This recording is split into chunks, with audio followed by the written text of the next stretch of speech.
Welcome to Inspiring Heartfelt Conversations. My name is Barbara Morningstar. This series is presented by In Autumn's Cocoon, which offers education on a range of end-of-life topics in the form of talks, workshops, and courses. For more information on In Autumn's Cocoon, you can go to inautumnscocoon.com. Today, my guest is Reverend David Maginley. David is an interfaith spiritual counselor at the QEII Health Sciences Centre in Halifax, Nova Scotia, an award-winning author of Beyond Surviving, Cancer and Your Spiritual Journey. David has also survived cancer 4 times, which resulted in a profound near-death experience and explorations in the connection of body, mind, and spirit. Today, we will be discussing spiritual care support and the invitation to explore life more deeply when diagnosed with a life-threatening illness like cancer. Welcome, David. Thank you, Barbara. Lovely to be here with you. Lovely to have you as my guest. I'm looking forward to this conversation. Okay, so we're going to start with a couple of words. And you're going to be words that people are going to hear throughout this conversation, but for the sake of aligning the audience with how you view the holding of that word, I want to start by just offering you to speak to your definition or meaning of spirituality. Oh, sure. And why don't we start with the easy questions? I'm laying the foundation, David. Okay. So I notice that there are so many definitions of spirituality within the research because it's unique for each person and for each culture. So it's not something that can be pinned down. And by the subject nature of spirituality, it is impossible to pin down because we're talking about a mystery, our experience of a mystery. So I had to come up with my own definition. And being an ordained Lutheran clergy, I decided to pull from a Lutheran theologian named Rudolf Otto. And he came up with a term of the numinous, right? And the numinous for him is something vastly and immensely other than you, which is both alluring and attractive. You want to be devoured by it, but you can be destroyed in its presence because it's like that. And so this is beyond a personal deity. This is a transcendent sense of the other. So I decided that spirituality is the immanent and transcendent sense of the numinous, which is privately experienced, but corporately expressed in everything we feel, think, say, and do. So that's a really dense definition. Quite beautiful, though, open in its exploration. I think that's lovely. Yeah. So it's a universal experience and an intrinsic foundational aspect of our humanity. Another Lutheran theologian, Paul Tillich, talked about God not as a personal deity as such, as the ground of being. I love that. And so from that, I'm asserting that since the divine is pure consciousness, then your consciousness is the real estate you share with the divine, which means you should invest wisely in that real estate. There you go. There you go. So spirituality is universal. Right. Lovely. So another word that is a little bit different in how people hold it, existential. How would you speak to that word? Existentialism, and to be existential, originally meant something that really was a downer at parties, right? People who were existential looked at what they called the futility of life, right? The meaningless of life. But existential and existentialism is so much more. I propose that existential is a secular term for spiritual because it's that which pertains to our existence. Who and what am I in the world? What significance do I have? And then when you think of the big picture, what am I in the scale of time and the scope of this universe? Am I insignificant? Well, I am that, but I am also a one-of-a-kind expression of the stuff of stars. Now, I like that. That's a healthy existentialism infused with wonder. Lovely. Okay. Both interesting words, right? And sometimes people intermingle them, right? So we hear people sometimes using them in the same context with different expression depending on the person, right? So, yeah. Okay. Now we're going to go into your journey a little bit, which is really sensitive, David. I mean, I've met you a number of years ago. We had herbal tea at a conference. I had no idea until I read your book, all that you had been through. So can you explain to the audience, you've had a very rare form of cancer. And can you share with us a little bit about the nature of that cancer and what it's been like to live with that threat? So when I was 17, I was diagnosed with paraganglioma.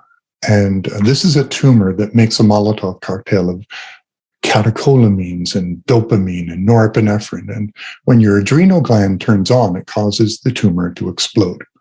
So you experience this as what feels like panic attacks or anxiety, but moderate explosions and can render you unconscious. It feels like a punch in the gut and you collapse in pain, and then and larger ones can render you unconscious or kill you because your blood pressure, of course, skyrockets and your blood vessels burst.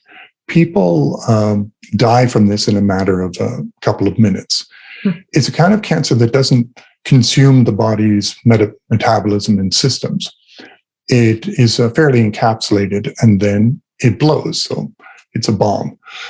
It has been described as the most dangerous tumor in existence because you need a bomb squad to go in there. Radiation and chemo don't work. This tumor chews those things up. You got to go in surgically and excise the tumor. But if you manipulate it, it blows.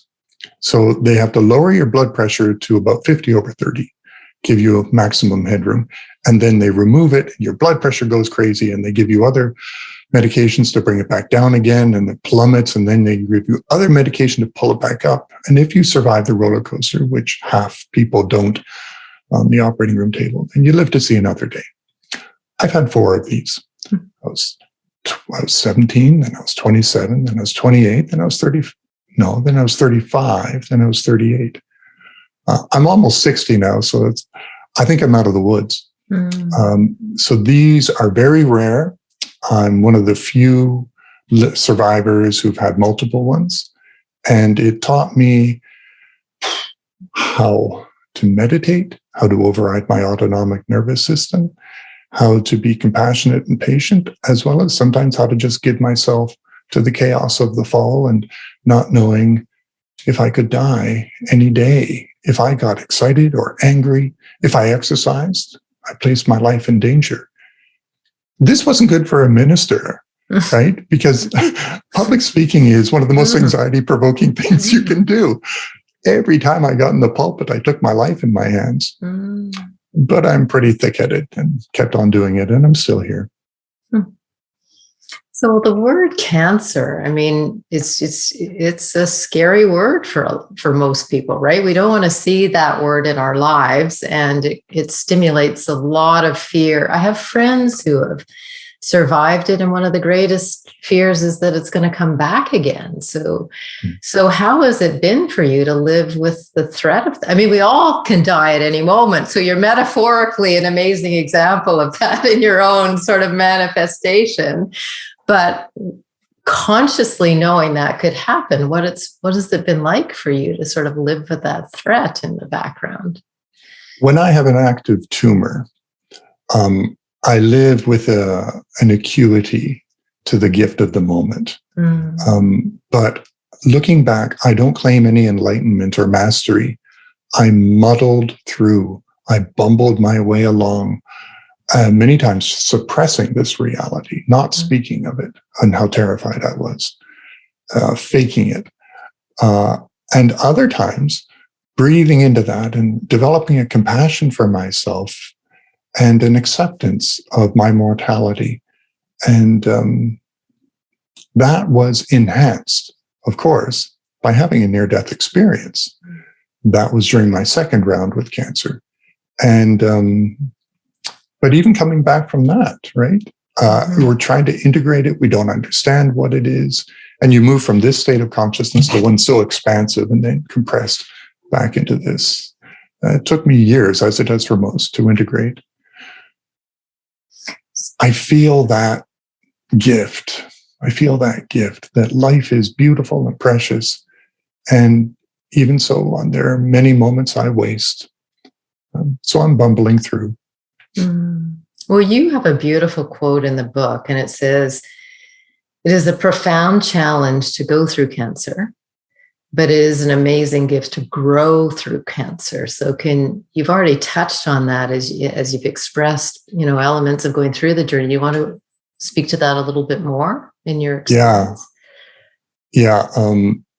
With the diagnosis and with the awareness that it's a serious cancer, you're contemplating your mortality. In fact, even with a very curable one, you're thinking about it now and then.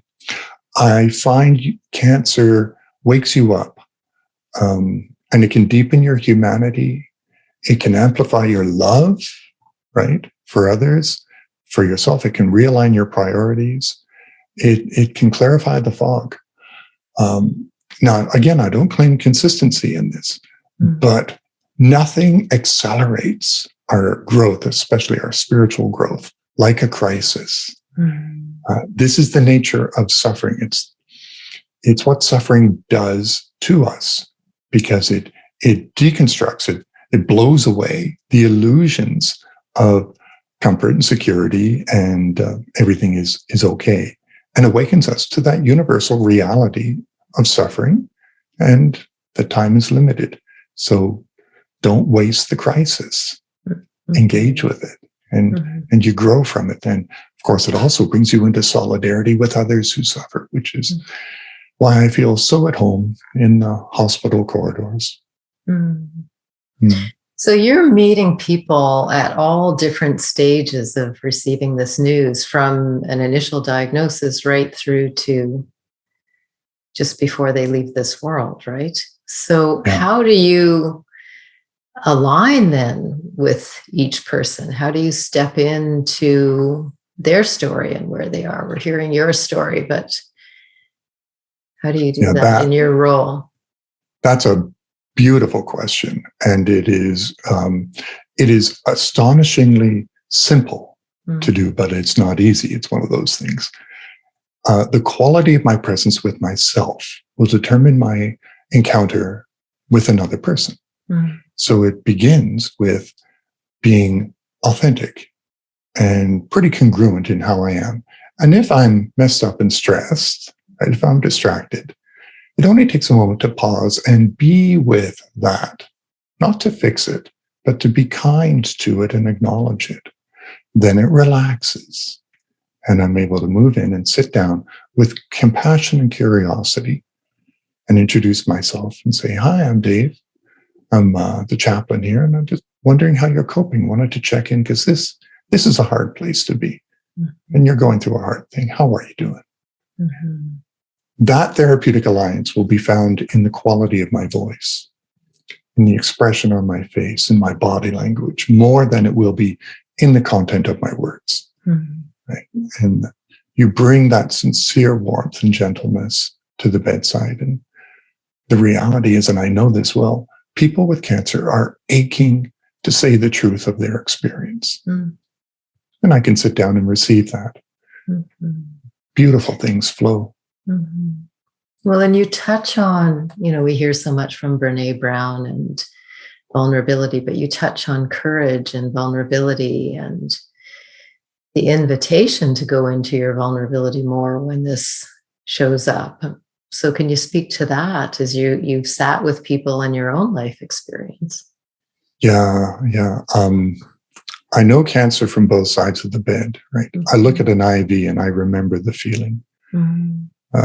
A catheter, a surgical wound, intubation, awaking in the ICU, looking at the nursing desk, hearing the noises when you can't really sleep. You're in a semi-floating stage of consciousness with sedation. I know this from the inside. again, that vulnerability is demonstrated not in any technique, right? It's authentic presence. It's that ability to listen, which is such a rare experience for people these days. To have someone accurately reflect back their experience and draw a person out of that secret, sacred room where they're contemplating life, right? So I can't answer it in terms of how do I do this, but what I am in this is grateful and kind and curious and not alone. I walk in with the company of the unseen, and I don't know how they do what they do or if they do, but I just trust it.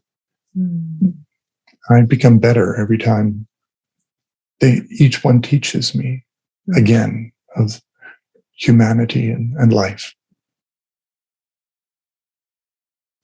And so you speak a lot about, you touched on it a few minutes ago, an invitation to be real. Yeah, I'm suspecting now that the goal at the end of life, the spiritual goal, is not to be good. It's certainly not to be consistent. That ain't going to happen. It is to be authentic. It is to become a fully authentic and human who is awake and aware, and at least to some extent, of their ridiculous humanity, of their tender brokenness, right? To be kind with all of that. A silent or a vulnerable, authentic person is a truly beautiful soul in whose presence it is safe to be. Because at the end of life, that's all we become. Not a human doing, but truly a human being. And we are transformed in that presence. I remember a professor of mine saying, the person who makes all of their cares the single care to be fully present in the moment will be cared for by that presence. That's beautiful, actually. Well, and we're reminded of the gift of that moment when we're with people at end of life, right? It's quite profound. Sacred ground there. And when we're fully present, we're open to perceiving and receiving the grace, which is a whole podcast in itself. Yeah. You interviewed Dr. Christopher Kerr, I think, or others who talked about nearing death awareness. And when we're fully present, we're open to those things. Because we see the world as we are, right? Not as the world is. I'm a filter through which I see it all. So try to clean it up and let the light shine through. This is beautiful. So you talk about greater empathy and a call to love more deeply, and that life has purpose. Can you speak to those reflections as well that you talk about in the book? Yeah, this is still my homework, right? No one ever finishes. We don't finish the homework. Maybe there are windows when it's good to go, but I'm feeling that if God is love, as healthy traditions profess and speak of, then love is not an emotion. Love is the highest state of consciousness. And so love then is your spiritual practice, not belief, not doctrine. Love is your spiritual practice. And from that center, that ground of being, you then move into the world and you act and you live and you speak and you do and you shine. Right? So it always feels on the inside like we're bumbling along on this enterprise of love. One is never a master, and it doesn't come through you or from you, it comes through you, right? It is something you're apprehended by. And the breath is so important. And just be centered. Be I don't know, a conduit, an instrument. Don't try to control it. Don't know what's going to happen. That's the fun is not knowing. I walk in. Sorry, go ahead. Well, I walk into a patient's room, right? I never know what's going to happen. Right. Yeah. So let me bridge a little more deeply to your near-death experience on that too. I actually was going to read that quote about love that you had so beautifully highlighted in the book, that it's not an emotion, but the foundation of consciousness. So can you share a little bit about the near-death experience and what you saw and in the midst of it? Every time I share this story, I am reminded, I feel how grossly inadequate my words are. So they're just a representation of what it is. You can't put this into words. So I was doing a church service in a hospital chapel. That's a good place to die. And of course, the tumor started getting active and my blood pressure started going up and I could feel the cramps in my stomach, and I was trying to push my way through it because I didn't want to embarrass myself. Mm. Hear that silly, ridiculous ego at play. But it kicked in hard and I was unconscious. I passed out before I hit the floor. And I suddenly found myself in this other dimension, this realm, presented to me as something quite simple, a grassy hill with a tree on the top. Mm. But it felt astonishingly more real than anything here, because I was congruent and authentic and as a consciousness, not fragmented as I am here, right? Because even having this lovely conversation with you, I'm thinking about supper because my stomach's growling, and I'm thinking about the day and, behind me and all of these things. But there I was completely present, congruent, whole, integrated, authentic, like I've never been here. And because of that, I was home, right? I was home to myself. And I was one with love. The light was infused with love itself. There was no difference between the two, and it flowed through me and everything flowed from it. And I felt every blade of grass and I could feel the tree drinking in the light. Wonderful. So I was jumping up and down like a kid at Christmas saying, I'm home, I'm home, I'm home. I'm so happy. And there was somebody there. I didn't look at him, so I can't describe him. That wasn't important, but I knew him and I was known fully by him. And he felt like my best friend. And we had this simple conversation. Yes, David, it's good to see you. Welcome. Mm. And I was just like a little kid talking to his friend saying, hey, come on, let's run up to the tree. And he said, no, you can't go up there. Let's walk and talk. Mm. Things are going really well. You're doing fine, but you got a lot more work to do. You're not ready for this. And more was discussed that I can't seem to pull the details of that out, but I know the feeling because even as I share it with you, it lives in me. Mm. And that's quite emotional. Mm. Right? It never fades. Mm. The love, the being known like that, the joy, and but also the stubbornness. And I said to him, what do you mean I can't stay? Of course I'm going to stay. Don't be silly. We're going to the tree, right? And it was that border. I knew if I got up there, I'd never come back here. Mm. I was home. But he said, you can't stay. You really have a lot more work to do, but we will be with you. That's interesting. Mm. We will be with you. And my heart just sank, right? Because I knew I was going to leave. And already I was homesick for what I had become, where I was, what I was, who I was. And for him, a lot of people have asked me, sounds like that was Jesus, right? Because I say he had power and compassion and authority and great sense of humor. And it doesn't matter who he was. It was certainly masculine. It mattered that he and all of it is, not was, but is. I didn't go to a place. I was transformed as a state of consciousness to the grounded being that is all around us. And then it was presented to me in this form that I could comprehend and articulate, as it is for people across all ages, cultures, languages, through periods of history, right?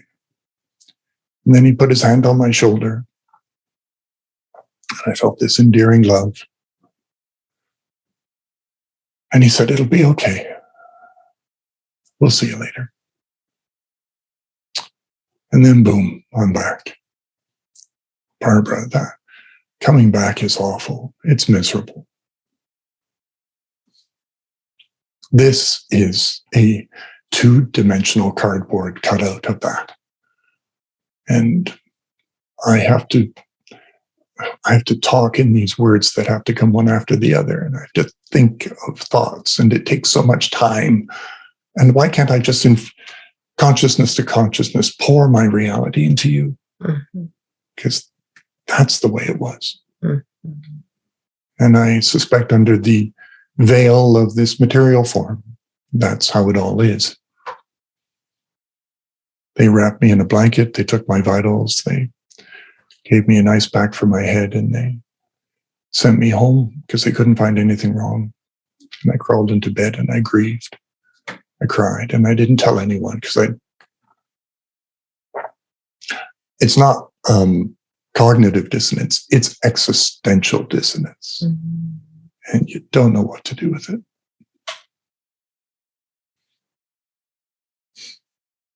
It's beautiful. So I'm going to ask you then. You know, I did a recording with Bruce Grayson on near-death experiences, and he touched on so many of the reflections, the metaphoric language, because literal doesn't capture it. Poetry, honoring the breadth of it more, and even that is limited, right? And the infusion of thoughts, the heightened feelings, and the sense of love. So now you're back here. Yeah. He talked about people being changed, as you know, in his profession, counseling professions, you're trying to have a transition in somebody, and a near-death experience can just change things in less time than a heartbeat. What was the greatest difference in you that was the shift after the experience that you noticed? I can tell it was hard to come back into something that felt more dense, and what the heck do I do with this? But what was the greatest shift within you that you felt coming out of that? I discovered a courage to be me.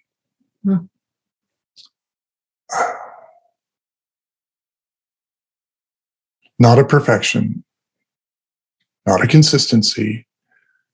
I still made a lot of very human, poor choices in the years that followed.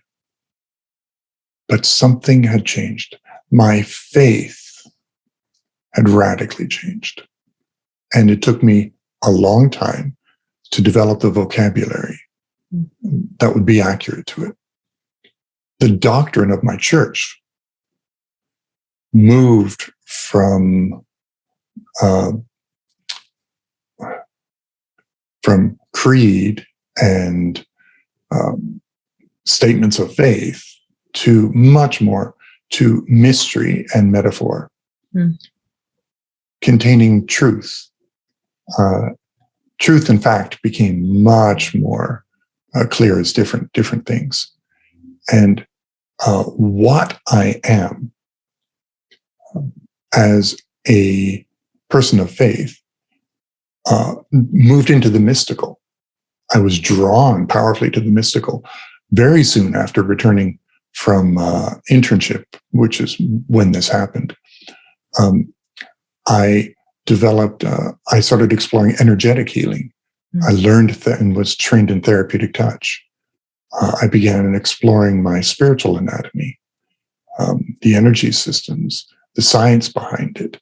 And I've never stopped. I've been doing that for 30 years. And it radically moved my belief system to something integrated with scientific and modern methods of our understanding of reality.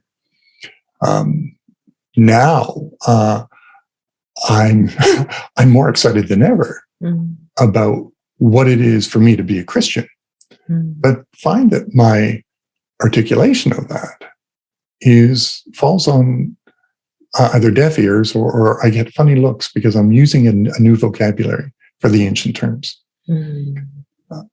But it's exciting. It's so exciting. I still need to be a little more compassionate with my own humanity, and I still get the monkey mind popping up all the time, trying to say, "You're not that. You're just this." Yeah. So it's interesting. Sorry, go ahead. No, it's very much on the inside. It feels very much like I'm as much of a mess as anyone else is. Well, but it's also interesting, like you say, you want to go back, but in the same breath, you were saying it's all around and within, right? So that's an interesting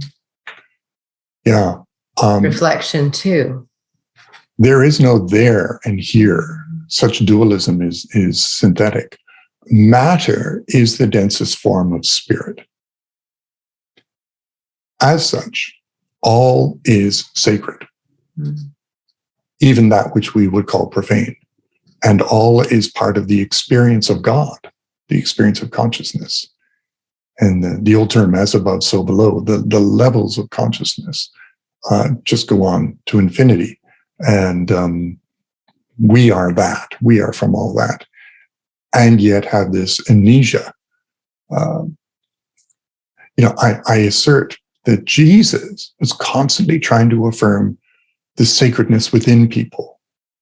Don't ignore it, And in his final prayer, he's going to be executed. He's in the Garden of Gethsemane, and he says, his prayer is, may they be one as you and I are one. Us and them and us, me and you, right? Everything is sacred. Elizabeth Barrett Browning said, every bush is a burning bush. Some of us take off our shoes in reverence, and the rest of us just eat the blueberries. That's funny. That's interesting. Okay, so this is so beautiful how you're celebrating the depth to which this has touched you and how it's changed your perspective. But let's go to where the blueberries are. And you meet people from all different faiths. On the YouTube conversation with Bruce Grayson, there's been interesting debates I've watched as people comment and others celebrating. And I've also had people BS with exclamation marks all the way across. It's, and honoring that each is going to have their own life experience. I mean, I'm a glider pilot. They're kind of a quirky bunch of guys who, mostly men, tend to be independent, introspective, a little bit social misfits sometimes. And many of them are atheist and agnostic. So if you come into a room with somebody in the role of chaplain and interfaith counselor, you are stepping into different stories, different life experiences. Yours is profound and has changed you, but how do you then step into honor and align with where the person in front of you is in their journey in the exploration of spirituality, or a word that they might even not want to hear because it just is offensive to them? Yeah, let's not ever be casual about the injuries people may have experienced from the church, or the insult to their intelligence, or the irrelevancy to their experience. I'm always aware of that because increasingly we get more and more patients who identify no religious affiliation and put an X on, no, I don't want to be visited by spiritual care. Mm. However, when I go in, I'm going to introduce myself. I'm Dave, I'm the chaplain, right? And just seeing how you're doing. And some people will say, well, I'm not religious, I don't need that. To which I will say, it's actually not about the religion. It's really just all about coping, and it's all about the love, because you're fighting for the unfinished love story to go on, right? I'm here to help that. So if I can be of assistance, I'd be honored just to sit with you and help process this. Again, because love is our spiritual practice. Let's put, for many I say, let's put God aside. Let's put all that religion aside. It's not going to help you. Then their eyebrows go up. Mm. Because, we need a different language for them. Some like a scientific approach. And to which I'll say, well, the question is not, is there a God? The question is, what is consciousness? And you are fighting for consciousness to continue. So that is a spiritual battle or effort. And at the end of the journey, or certainly in the crisis of the journey, we tend to reflect not on how much money did I make and did I get that convertible, still on my bucket list. But we tend to focus on our relationships, which is great, because your relationships are the only clothing you wear to heaven. Right? That's the baggage you take with you. How have I been well loved? Did I love well? So I listen for the invitation, the opportunity to steer the conversation in that direction. All I want to do is build a therapeutic, trusting relationship. I want to have a beautiful conversation. And so God, most of the time, doesn't come up. Religion doesn't come up. Heart to heart, right? I'm not here to poke you with a needle. I'm here to help you wrestle with the experience, and I know it well. Well, I would love to share a story just bridging to that. I mean, I was the program director in a hospice outside of Vancouver for years, and the Sikh religion actually was equal to, if not surpassing, Christianity. Dr. Shika Minhouse and I, in one of the other conversations, sit down and talk about diversity, because the range of religious and like Muslim and, so just Buddhist, I learned so much from being with all those people. But there's one story I've shared before that just bridges so beautifully to that. And it was when I was initially starting as a volunteer, and it was with a pilot. He'd been a helicopter pilot, but he actually ended up being a pilot in the Second World War and was shot down. And we later found out that he'd been on a death march. And he never spoke about it. He never married. He ended up being quite a loner, and he was a bit of a curmudgeon-y character and wouldn't let anyone near, but he and I ended up bonding quite deeply. And I wasn't a pilot myself at the time, but my father had been, so just through some metaphors we bridged. But when it came nearing the end of his life, the roommate had died in the bed next to him. He was just days away and he was struggling, and the nurses said, "Can you go in and sit with him?" And I said, sure. And we had a beautiful bond at that point. And he was sitting on the edge of his bed, and he was down to skin and bone. And he's looking at the ground. And I sat on the bed next to him, and I put my hand on his shoulder. And I said, "It looks like you have a lot on your mind today. Is there anything you want to share with me?" And he sat and he looked for the longest time. And then he turned to me and he said, "I don't know if I can believe in God, so I don't know what to focus on." So I looked at him and I said, "Is there anyone or anything that when you think of that person or that thing, it makes your heart dance? Is there anyone or anything that when you think of that, it makes your chest just want to explode with love. And he looked at me for a minute, and then he started laughing, and he went, well, figures you would say something like that. But then he looked down at the ground for the longest time, and just, I could feel him just embodying that question. And I just waited. And he looked up at one point, and he looked at me, and he said, my dog makes me feel that way. And I said, oh, your dog. That's beautiful.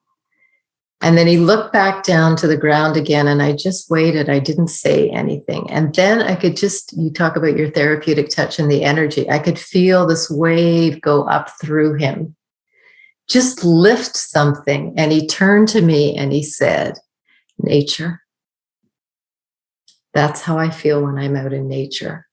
And I said, well, then that's what you should focus on. And we celebrated all the times he was flying out in nature on the helicopter around the mountains. And it just led to a beautiful last moment of his life. But it just made me think of that foundational piece you talk about in love, because it's a bridge and it's a word that sometimes is even overused because it doesn't seem to capture those moments fully. But even I think of that moment now. And it was so beautiful, David. Like he was so hurt through the war that his heart shut down. Yeah. But the trust and the sharing in that moment, and then his death was incredibly peaceful. I remember seeing him just an hour before, and he couldn't speak, and he just opened these beautiful blue eyes. And I said, I'm just here to say goodbye. And I kissed him on the forehead, but it was love at the foundation of, like, there was just this beautiful moment with him that I can't even capture, right? There it is. You can't go wrong by steering towards love. And when you're swallowed in despair and sorrow, when you're in utter misery because of your frailty, because God seems distant, tune your heart to love.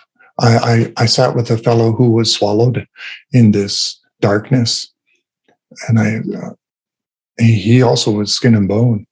And I said, I need your help. He opened his eyes and looked at me, and I said, the patient in the next room is suffering as you are. And you can help me by breathing in through the wall that man's suffering and add it to yours. And then when you breathe out, because you're the expert in this experience, breathe out the words silently, I understand. I'm with you. Right? We engaged his suffering to animate his compassion for others. It builds solidarity, builds a bridge. And his love came alive. Right? That was his brother in suffering. So there it is activating in the present moment. Sat with another fellow, utter misery because of the tumor and the open fissure and the wounds. And we talked about cars. We talked about the days when he would drive in his convertible, Mercedes convertible, with his beautiful wife. They'd go to the beach, tell me the story. Love once again, right? And he missed her so much. I said, I'm no doubt she's going to be front of the welcoming party on the other side. He got cheeky. He said, yeah, and I hope she's not wearing a thing. Man, right to the end, Oh, right to the end. Right to the end. But we laughed, and laughter was a beautiful surprise at that point in his life. Yeah. Well, I think that's, I recently was listening to David Kessler's book on meaning, and he talked about sometimes he's with somebody in grief and, they don't want to hear, and I'm not saying that you're doing this, but sometimes they feel if somebody comes in with a spiritual point of view or invitation, it's just not where they want to go. They want the human connection, the human discussion, the car conversation, or I need my pain managed. I remember with my husband, there was such depth of pain in the transitions at different times. And when he was in the midst of pain, we weren't about to have a spiritual discussion. But often when the pain was attended to, and all the medical staff were all happy he was feeling better, the bigger volume of emotional reflection, healing, and a spiritual kind of questioning would come up more profoundly now that the pain was managed, right? Exactly. So, You cannot care for the spirit unless you first care for the body. Mm. A person cannot have a spiritual conversation when they're in pain crisis and distress. Sometimes the most profound spiritual encounters simply happen when you sit in silence with a person, Mm-hmm. and they're not alone.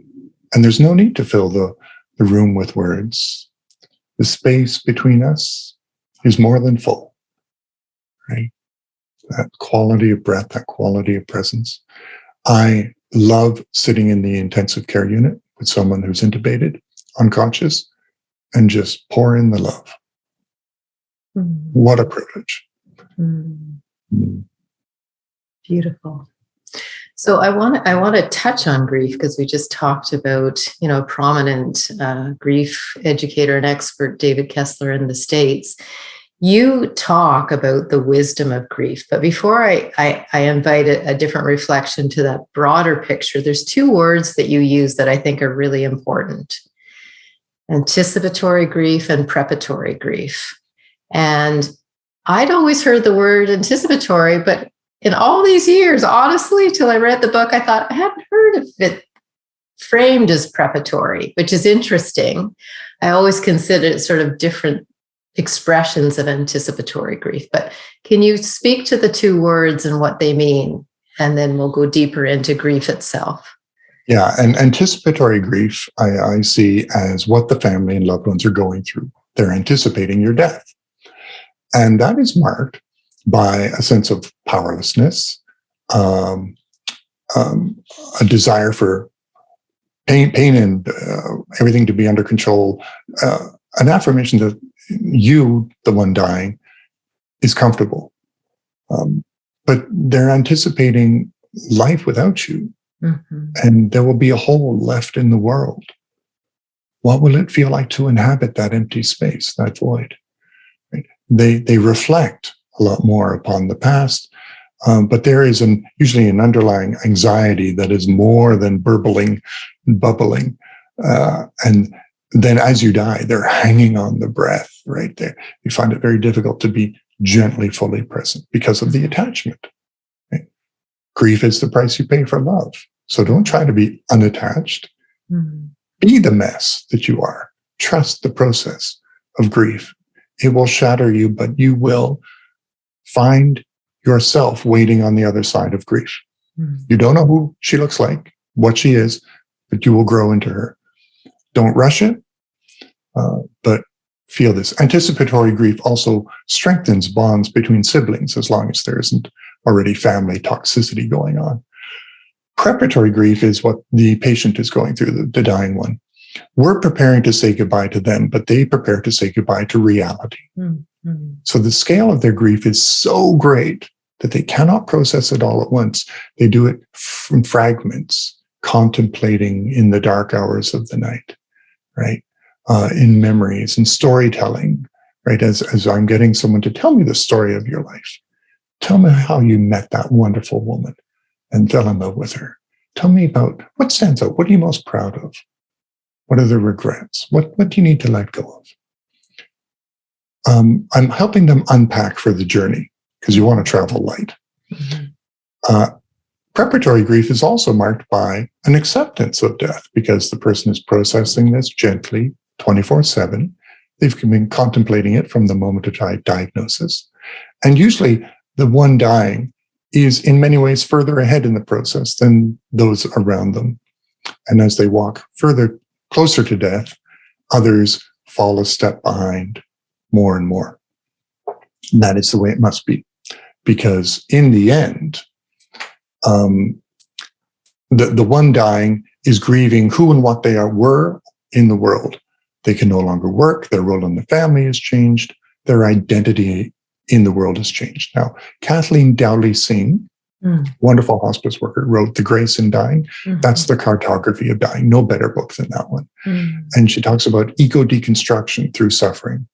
And our ego resistance to that increases our suffering, right? Suffering equals pain times resistance. And Christian Neff did that one. She was really good. So you're resisting the erosion of your identity in the world. When you move with a grace and an acceptance of, I'm letting all that go, your existential suffering significantly decreases. And your ability to have those heartfelt conversations increases.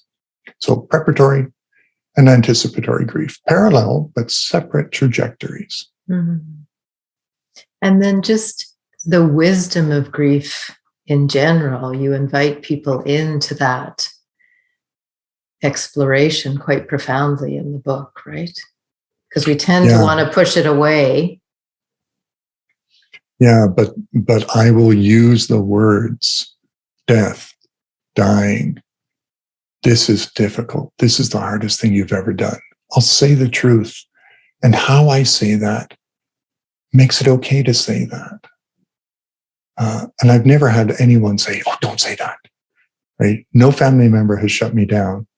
I've seen them get uncomfortable, but the quality of your presence can help anchor other people in this moment and be authentic in their sorrow. Because grief, again, is this aspect of love. It can be beautiful, even as it's shattering. The wisdom of grief, I've witnessed time and time again. And research shows most people are quite resilient in grief. The majority move through it and emerge, 1 to 2 years, discovering that life still holds gifts for them, that there are still experiences to have, that they are enduring. And the relationship, of course, continues in a radically different way. Just because one is now a disincarnate does not mean you can't talk to them. We're coming to the end of the interview, and I have a few last questions. Beautiful. There's so much in the book, so there's no way that we can put this all in one short code. Like there's even each little section we could have a whole hour on, right? But we're trying to touch on some of the beautiful points in the book. Thank you. But my mother bear little bit comes out around you, knowing that you have this history with your health and your body, and you're around people who are not well, and we're hearing of burnout. In Dr.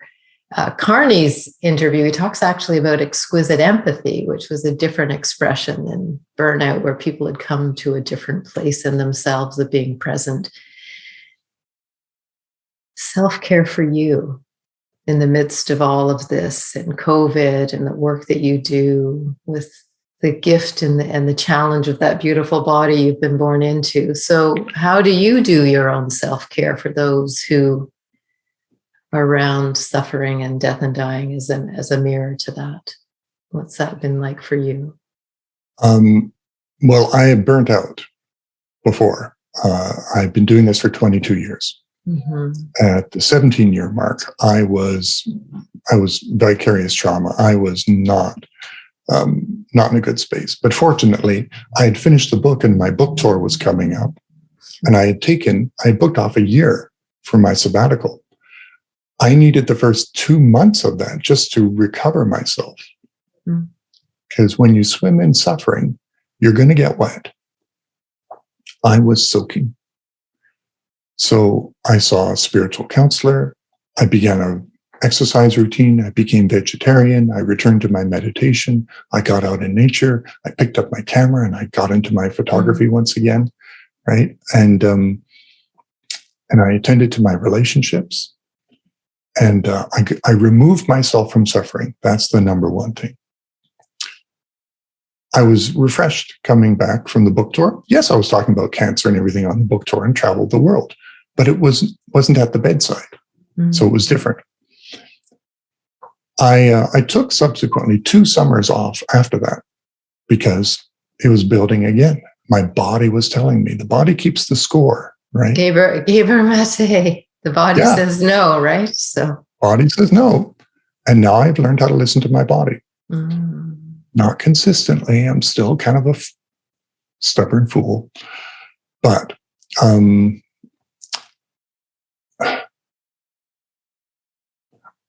I will carry the sadness all of my life.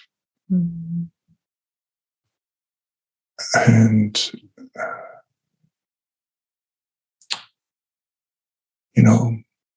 not to be cliche, but Viktor Frankl, that which gives light must endure burning. Well, I hope I've got enough wick left in me. I'm going to retire in under 2 years now. And I'm going to buy that convertible and go to the beach and have an ice cream. Well, isn't that a lovely bucket list thing to do, right? So that's lovely. Lovely. Yeah. Yeah. Okay, so if you're, I just encourage anyone, if you're in a helping profession, please go to the Figley Institute. Google that. You can download a manual there. They have a whole course. You can go to tendacademy.ca. It's based out of Montreal. This is about compassion fatigue for healthcare workers. The Schwartz Center in the United States, excellent work, conferences that you can view on compassion fatigue and self-care. Take care of yourself. Listen to your body. Notoriously, caregivers, the bigger lesson is to receive too, right? So we're so good at giving. It's to learn to, I've seen so many people that I've loved over the years whose health was challenged because they looked after everyone else and forgot about themselves. So Dr. Michael Kearney's interview that I do with him on that, because he would burn out and then he thought he had it all figured out, then he'd burn out again. And he'd done studies on it. So it's sort of a gentle discovery of all of those things and then making it more personalized for each person, I think. So, and listen to your maladaptive coping strategies. My favorite is Bailey's with a bit of coffee in it, dark chocolate, and retail therapy, because I love the gadgets. What's your go-to? Because there's so many to choose from. Netflix? Yeah, zombie movies. Oh, it's beautiful. It's honest, because all of us have our own little ways of just kind of escaping out, right? Nature is one of my favorite connectors, and going into, I'm talking about connection, not disconnection, but going in to hug the trees and be present to the trees when it's gotten too big, or by the ocean, just because there's something in the natural world that just grounds you in a whole different way. The best thing is the natural cathedral. Connect to the sacred, meditate, right? Show up. The camera for me is a tool of self-psychology. It's how I meditate. But to sit by the ocean and the divine and listen to the rhythm of life brings you back to yourself. It's beautiful. Okay, so I do have one last signature question I'm going to ask you in a minute, but this is a big topic. We're talking about spirituality. We're talking about a word people want to, and yet you're trying to shift it to an invitation to go deeper in life. This is like, how do you summarize that? Is there any last sort of reflection before I ask this last question that you would like to share with people facing a life-threatening illness, and just facing a life-threatening illness and their own spiritual exploration? This is cheeky, but I sincerely mean it. Live well. Love deep. Leave clean underwear.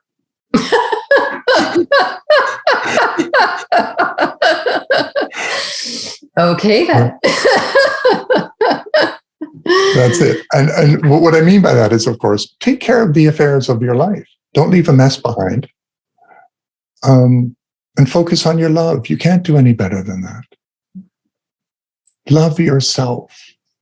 Love the tangled mess of your humanity. Love the broken bits and leave them with grace behind. Leave this world heart light. Say, I love you. Thank you. Forgive me. See you on the other side. It's beautiful. So my last signature question. Your heart's been changed by so many things that you've been through, but how has your heart, or has it been, changed by this work? Oh my, profoundly. Profoundly. I now know that I am incapable of knowing myself. I am an expression of this mystery of life, so fleeting here for a brief few decades that flash by. Every life is so precious. The story that is written through me, right? I listened to Sting sing The Book of My Life, right? And that's it. That's it.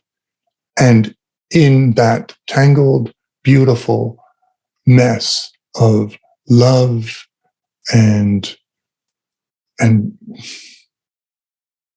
selfishness and wisdom and ridiculousness, there is the divine in all of it. And I will be one with that again. I am one with that, but I'm pretending I'm not. But I remember it. And I just have to sit for a moment with that. And it wells up within me. And I know I'm not alone. They're with me. They're with you. Oh, I know that. I have lots of invisible friends. Have fun in that all the time. So beautiful. Thank you, David. This has been wonderful. And I want to make sure people are reminded of your book, which is Surviving Beyond: Cancer and Your Spiritual Journey. And you can go for more information on the work you've done and the book and ways to bring you in to share your story and speak. You can go to David's website, davidmaginley.com. So thank you, David, for this lovely and tender conversation and bringing us back to the reminder and the beauty of love and the essence of love and the bridge that it provides from heart to heart. Thank you, Barbara. Thank you, Barbara. Okay. Thank you so much. Take care.